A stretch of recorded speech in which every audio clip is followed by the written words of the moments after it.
So hi everyone, I'm Jay and today we are going to see stack and subroutine for microprocessor 8085. So what is stack? Stack is LIFO, it means last in first out data structure which is implemented in the memory.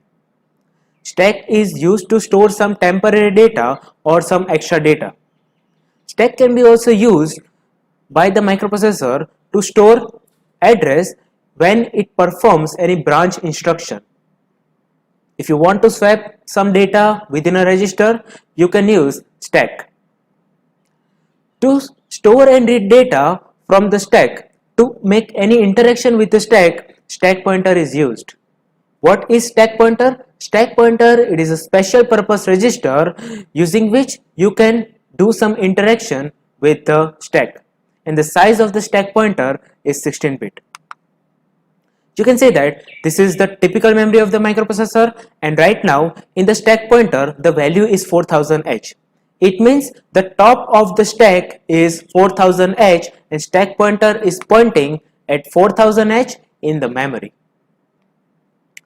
Now to make any interaction with the stack, these two instructions are used. The first instruction is push 16-bit address. It means if you want to store some data from the microprocessor to the stack, push instruction is used. And if you want to read any data, if you want to retrieve any data from the memory to microprocessor, in that case pop instruction is used. Pop 16-bit address. Now let's see what is subroutine. Subroutine is a small program written separately from the main program to perform a particular task that you may repeatedly require in the main program. So subroutine is just a small program which is used multiple times. So instead of writing the same program multiple times, we can call subroutine multiple times. So the length of the program can be reduced, right? To implement the subroutine, the call and the return instruction is used. So if you want to call any subroutine, call instruction is used, and call instruction is generally placed in a main program.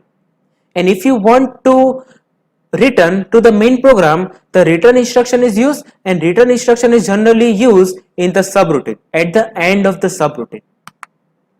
You can say that there is a one example of program. This is the main program, and in the main program call instruction is used, that you can see call subroutine A. You can see that there is a subroutine A, and at the end of the subroutine the return instruction is used. So processor will start executing the main program from the beginning. It will fetch, decode and execute one by one instruction. Now when microprocessor encounters the call subroutine A instruction, it will stop the current execution of the main program and it will jump to the subroutine A. After that it will start executing the subroutine A. As soon as the execution of subroutine A is completed, the processor will encounter the return instruction in the subroutine A. As microprocessor sees the return instruction, the control of the program will be transferred to the main program, and processor will start executing the main program from where it was stopped. Again processor will continue executing the main program, and as microprocessor encounters the call subroutine A instruction, again the control of the program will be transferred to the subroutine. So processor will execute the subroutine A.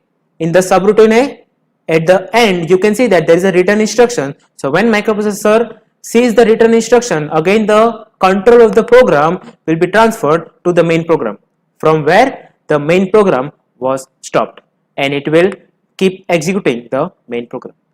So you can see that in this example the subroutine was used 2 times, and you can call the subroutine using the call instruction, and you can come back from the subroutine to the main program using the return instruction. And as subroutine can be called multiple times, the length of the program can be reduced drastically. Now this is the very basic example of subroutine. Subroutine can be also nested. Now let's see one example of the nested subroutine and what is nested subroutine. Again this is the main program, this is the subroutine A, and there is a subroutine B.